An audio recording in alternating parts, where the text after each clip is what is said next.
শুভ সকাল বন্ধুরা। কোচবিহার জেলার ছোট্ট একটা গ্রাম থেকে আমি কৃষ্ণা আমার ব্লগ চ্যানেলে তোমাদেরকে অনেক অনেক স্বাগত আর আমার অনেক অনেক ভালোবাসা। বিয়ে হয়ে যখন আমি শ্বশুরবাড়িতে আসি, শ্বশুরবাড়ির সবাই আমাকে কিন্তু খুব ভালোবাসে। আমার শাশুড়ি, ননাস, তো সবাই আমাকে কিন্তু ভীষণ ভালোবাসে। আর আমার বরও কিন্তু আমাকে খুব খুব ভালোবাসে, আমাকে চোখে হারায়। যা যখন যেটা দরকার হয় সেটাই এনে দিত। আর বিয়ের পর নতুন নতুন আমরা কিন্তু বেশ কয়েক জায়গায় ঘুরেছি আর অনেকটাই হাসি মজাকে আনন্দে কিন্তু আমাদের দিনগুলো গেছে। বিয়ের কয়েক মাস পর আমার বরের ব্যবহারটা একদমই চেঞ্জ হয়ে যায়, একটু একটু করে চেঞ্জ হয়। তো সেটা আমি বুঝতে পারি। তো অনেক দিন পর আমি জানতে পারি যে আমার বর অন্য একটা মেয়েকে ভালোবাসে, ওর সঙ্গে রিলেশনশিপে আছে এখনও। বিয়ের আগেও ছিল, বিয়ের পরও আছে। তো সেটা শুনে আমি অনেকটাই কষ্ট পাই। তবে হ্যাঁ, ভগবান কিন্তু আমাদের অনেকটাই কষ্ট দুঃখ সহ্য করার ক্ষমতা দিয়েছে। আমরা মেয়েরা কিন্তু অনেকটাই দুঃখ কষ্ট সহ্য করতে পারি। তো আমি আমার বরকে বলেছিলাম যে তুমি এখন যেটা করছো সেটা কিন্তু একদমই ঠিক নয়। আগে করেছো, আগে অনেকেরই এসব হয়, ছেলেবেলাতে মেয়েবেলাতে অনেকে অনেকের সঙ্গে প্রেম করে। তবে এখন কিন্তু তোমার বিয়ে হয়ে গেছে, এখন কিন্তু এটা করা একদমই ঠিক নয়। তো এটা নিয়ে আমাদের মধ্যে আর কি একটু অশান্তি হতো, রাতে করে অশান্তি হতো, দিনেও একটু অশান্তি হতো। তো এইভাবে কিন্তু একটু একটু করে ক্যাচাল ঝগড়া আমাদের বাড়িতে লাগতো। অনেক কিছু ঝামেলা হওয়ার পরও কিন্তু আমাদের বাড়িতে কিন্তু অশান্তি আর কমছিল না, অশান্তি কিন্তু হয়েই ছিল আর কি। সারাটা দিন অশান্তি ছিল, প্রত্যেকটা দিন অশান্তি ছিল। তো আস্তে আস্তে করে এইভাবেই আমার শাশুড়ি, ননাস আমাকে আস্তে আস্তে করে রান্নাঘরে একদমই ঢুকতে দিত না, একদমই বারণ ছিল, রান্নাঘরে ঢুকতে দিত না, সময় মতো খেতে দিত না, কোনো কাজ করতে দিত না, শুধু আমার রুমে আমাকে থাকতে বলতো। তো আমার এটা খুব কষ্ট হতো। একজন বাড়িতে এইভাবে কোনো দিনও থাকতে পারে না। রান্নাঘরে আমরা বউ হয়ে যদি রান্নাঘরে ঢুকতে না পারি, রান্না না করতে পারি, এটা কিন্তু খুবই কষ্ট লাগে আর খুবই খারাপ লাগে সত্যি। এইভাবেই কিন্তু দুঃখ কষ্ট সহ্য করে একটা বছর কিন্তু আমি শ্বশুরবাড়িতে কাটিয়ে দিয়েছি। তারপর হচ্ছে আমি প্রেগনেন্ট যখন হই, হসপিটালে যখন আমাকে নিয়ে যাওয়া হয়, তো তখন কিন্তু আমার যখন বেবি হয় তারপরে কিন্তু ওরা কিন্তু বুদ্ধি করে আমাকে সরিয়ে দিতে চাইছিল, আমাকে কিন্তু আর ঘরে তুলতে চাইছিল না। তো ঘরে তুলতে চাইছিল না, আমাকে বলছিল যে তুমি বাপের বাড়িতে যাও, বাপের বাড়িতে যখন সুস্থ হয়ে যাবে, ঠিক হয়ে যাবে, তখন আমরা গিয়ে তোমাকে নিয়ে আসবো। তো এইভাবে আমাকে ঘরে তুলতেই চাইছিল না। আর আমার মা বাবা বলছিল যে না, ও এখন শ্বশুর বাড়িতেই থাক, যদি দরকার হয় তাহলে আমি যাব, আমি গিয়ে দেখে আসবো, বা ওর দিদা যাবে, দিদা ওখানে ওর খেয়াল রাখবে। তো তবুও কিন্তু ওরা মানতে চাইছিল না। অনেক তখন ঝামেলা হয়, ওখানে একটু ঝামেলা হওয়ার পর জোরজবরদস্তি তখন নিয়ে আসতে ওরা বাধ্য হয়। তখন কিন্তু আমি বাচ্চাকে নিয়ে শ্বশুর বাড়িতেই ফিরে আসি, আর আমার দিদাও কিন্তু আমার সাথেই আসে।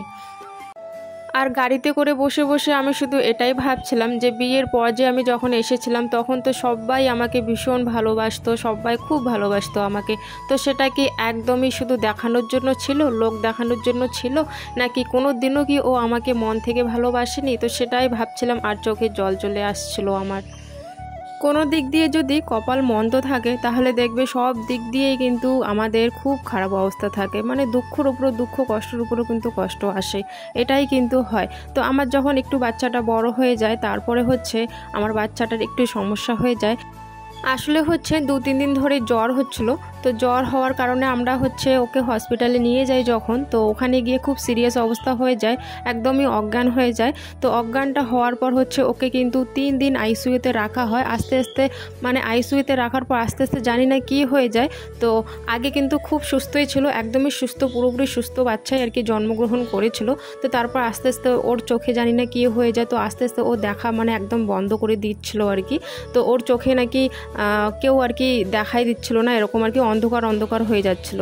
তো এটা নিয়ে আর কি অনেকটাই কান্নাকাটি করছিল যে আমি কিচ্ছু দেখতে পারছি না। তখন হচ্ছে বাচ্চার বয়স হচ্ছে তোমার 3 বছর। তো সেই ছোট্ট বাচ্চাটা অনেকটাই দুঃখ কষ্ট কিন্তু সহ্য করেছে হসপিটালে। তো চোখেও কিচ্ছুই দেখতে পারছিল না যখন ও কান্না করছিল। ওর কান্না দেখে কিন্তু আমিও একদমই থাকতে পারছি না। আর বুঝতেই পারছো, মা মানে তোমরা জানোই সবাই যারা মা, বাচ্চার যদি কোনো কিছু হয় তাহলে কিন্তু মারা একদমই মানে ভালো থাকতে পারে না, কিছুতেও ভালো থাকতে পারে না। তো কান্না করতে করতে এমন অবস্থা হয়ে গেছিলো, সেখানে আমিও অজ্ঞান হয়ে পড়ে যাই। তো সেখানে হচ্ছে আমাকে ওই হসপিটালেই তখন আর কি জ্ঞানটা আমার ফেরে আর কি। হসপিটালে যখন ট্রিটমেন্ট হয় তখন ওখানেই আমার জ্ঞানটা ফিরে। তো সেই দেখে কিন্তু এখনও কিন্তু আমার বাচ্চা পুরোপুরি সুস্থ না, এখনও কিন্তু আমার বাচ্চা চোখে দেখে না, একদম জানি না কি হয়েছে, ভগবানের কি মানে আমরা দোষ করেছি যে ভগবান আমাদেরকে আর কি এই দিনটা দেখাচ্ছে। তো এখনও এখনও কিন্তু পুরোপুরি বাচ্চা সুস্থ নয় আর এখনও কিন্তু দেখতে পারে না ও। তো সেটা নিয়ে খুবই চিন্তিত, খুবই দুঃখ আমার, মানে দিনগুলো যেভাবে কাটছে আমি কিছুতেও বোঝাতে পারবো না। আর এই কথাগুলো কিন্তু ওই বোনটা আমাকে নিজে বলেছে এসে, যখন ও দিদার বাড়িতে আসে। তো এই কথাগুলো হচ্ছে ওই বোনটা, তোমরা অনেকে জানতে চাইছিলে যে বোনের বিবাহিত জীবনটা কেমন চলছে সেটা দিদি জানাও। তো সেটাই আর কি তোমাদেরকে আমি জানালাম আর কি, তোমাদের সাথে শেয়ার করলাম। ও আমাকে নিজেই বলেছে, অনেকটাই মেয়েটা কাঁদছিল, অনেকটাই দুঃখতে আর কি কথাগুলো আমাকে বলছিল। তবে এখনও কিন্তু ওর মেয়েটা পুরোপুরি সুস্থ হয়নি, এখনও কিন্তু মানে চোখে দেখে না, জানি না কী হয়েছে। যখন জন্মগ্রহণ করে তখন কিন্তু পুরোপুরি সুস্থ থাকে, এখানেও এসেছিলো মেয়েটা, আমি দেখেছি। তবে হঠাৎ করে আমি জানি না কী হয়ে গেল, ভগবান যে মেয়েটাকে এতটা কষ্ট কেন দিচ্ছে। বিয়ের আগে যাকে আর কি মন প্রাণ দিয়ে ভালোবাসতো সেও এরকম করে আর কি দিয়েছে। একটা স্ত্রী থাকাকালীন ওর সঙ্গে আর কি প্রেম করেছে, ঘুরেছে। তো তখনও কিন্তু ওর অর্ধেকটা জীবন আর কি নষ্ট করে দিয়েছিল ছেলেটা। বিয়ের পর আর কি জীবনটা এখনও দেখো কত কষ্টতে যাচ্ছে মেয়েটার জীবনটা। বোনটার বাচ্চাটা যেহেতু এখনও সুস্থ নয়, তো সেই চিন্তায় কিন্তু বোনটা একদম শুকিয়ে গেছে, কি বলবো। আর দেখলে পরে মানে খুব মায়া লাগে, দেখলে খুব কষ্ট হয় বোনটারে দেখলে। তো এইদিকে হচ্ছে মেয়ের টেনশনে ও একদম পুরোপুরি শুকিয়ে গেছে, একদম কেমন জানি হয়ে গেছে। আর ওইদিকে হচ্ছে বর কিন্তু ওর যে প্রেমিকাটা ছিল, মানে যে মেয়েটাকে ভালোবাসতো আগে, সেই মেয়েটাকে নিয়ে বিয়ে করে ঘরে তুলেছে।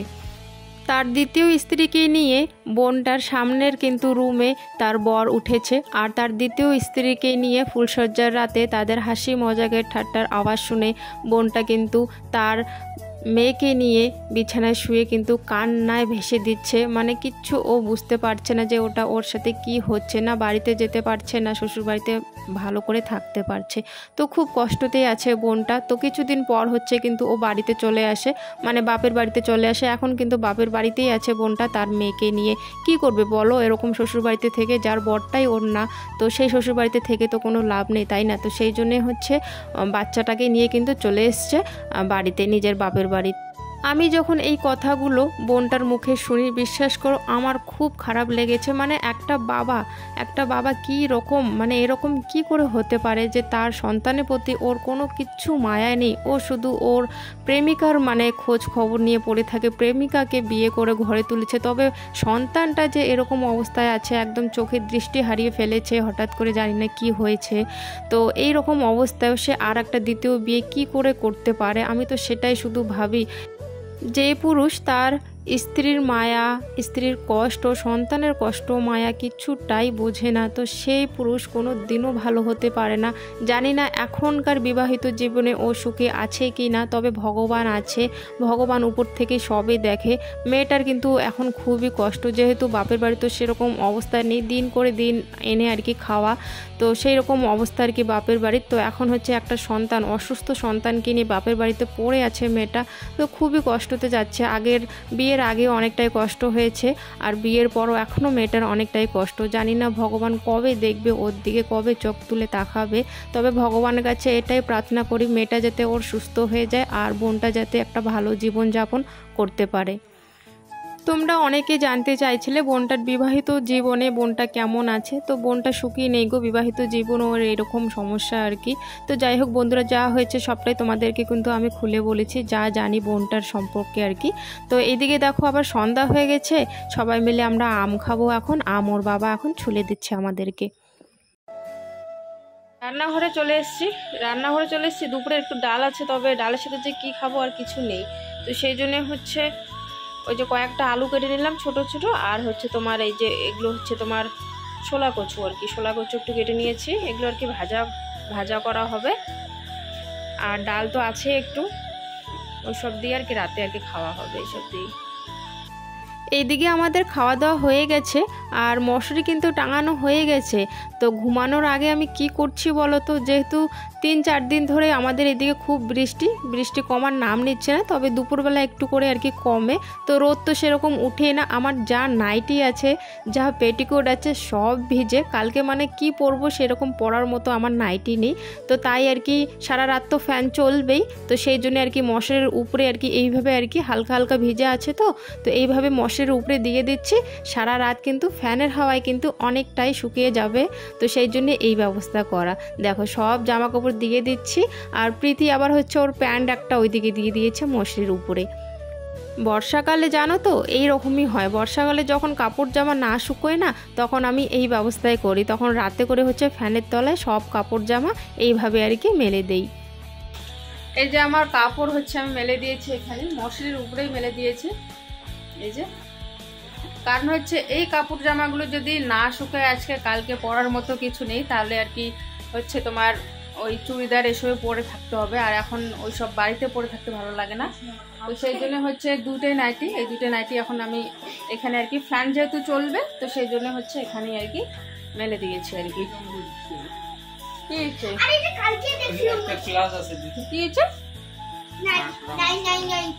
মাকড়সা না এখানে মাকড়সা ঢুকছে, মশারির ভিতরে মাকড়সা ঢুকছে। কই সেটা তুলে ধর প্রীতি, তুলে ধর। মশারির ভিতরে আবার কেমন করে মাকড়সা ঢুকে?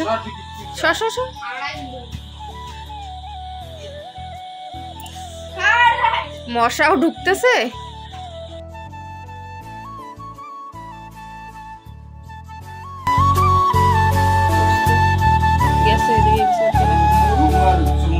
কি জানে মাকড়সাটা আবার কেমন করে ঢুকছে। আর প্রীতি হচ্ছে ওর প্যান্ট ওইখানে দিয়ে দিছে।